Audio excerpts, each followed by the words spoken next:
Nasa signal number 3 na ang Metro Manila dahil sa Super Typhoon Uwan. Ang latest sa Agenda Weekend Report ni Just Ignacio live mula sa Manila Bay. Just, go ahead. Nakataas na ang red alert status ng Manila Disaster Risk Reduction Management Council kung saan nag-activate na rin sila ng 27 evacuation centers para ilikas ang mga komunidad na malapit sa coastal areas ng Maynila.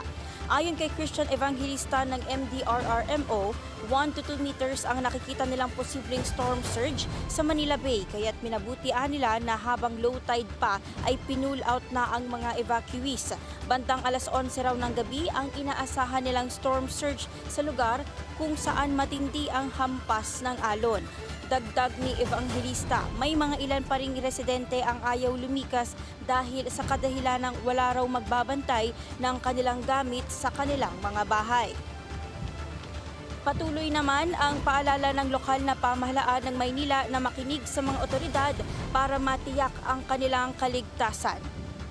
And as of 4 p.m. ayon sa Manila Social Welfare Development na itala nila ang 450 individuals o katumbasan ng 150 families na nailikas sa Paseco Aplaya sa H.J. Atienza Elementary School. Isang individual naman sa Isla Puting Bato sa Delpan Sports Complex. 80 individuals o katumbas yan ng 20 pamilya mula Happyland ang nailikas sa Barangay 105 Covered Court. At bukod pa dyan, ipapatupad naman sa Maynila ang price freeze para sa basic commodities. Alinsunod na rin yan sa rekomendasyon ng NDRRMC dahil sa banta ng bagyong Uwan. Ibig sabihin nito mananatili sa prevailing prices yung mga basic commodities o yung mga pangunahing bilihin sa loob ng hanggang 60 araw. Sakop nito yung bigas, tinapay, itlog, gatas, gulay, prutas, cooking oil, kerosene, LPG, instant noodles, asukal, kape, detergents at essential medicine. Kanina nagbabala din ng lokal na pamahalaan sa mga negosyanteng mahuhuling mag-hoard, mag-profiteer o magtaas ng presyo ng labag sa batas.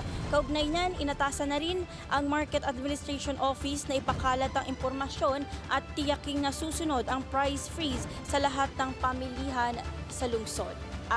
Malaking tulong yan para sa mga kababayan natin, yung price freeze na yan. In-announce ba kung hanggang kailan ito, Just?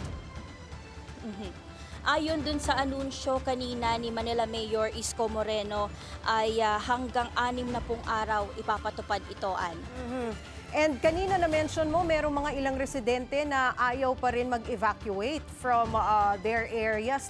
Hindi ba mag-i-implement ng forced evacuation dyan sa Manila?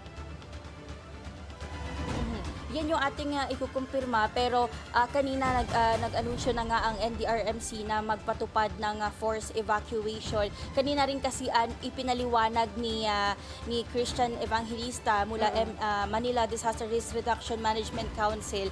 Importante kasi na mailikas sila dahil yung mga bahay sa Baseco at Islang Puting Bato ay made of light materials. Kaya kapag yan ay hinampas ng malakas na hangin na sinamahan pa ng tubig, posibleng alurin yon at masira. Kaya kapag may mga tao pa doon sa loob ng mga bahay, ay posibleng mapunta sila sa mapanganib na sitwasyon. Ngayon ba, Just, meron na mga reported na flooded areas dyan? Yan yung ating ikukumpirma, pero kanina binaybay natin itong kahabaan ng Maynila at wala tayong nakitang mga pagbaha, lalo na dyan sa Taft at Calao. At sa mga oras na ito, dito sa Manila Bay, nakikita natin yung malakas na hampas ng alon at mahina yung ulan dito, manipis yung patak ng tubig, pero ang malakas ay yung hangin. Okay, maraming salamat at ingat sa iyo dyan. Just Ignacio, nag-uulat ng live mula sa Manila Bay.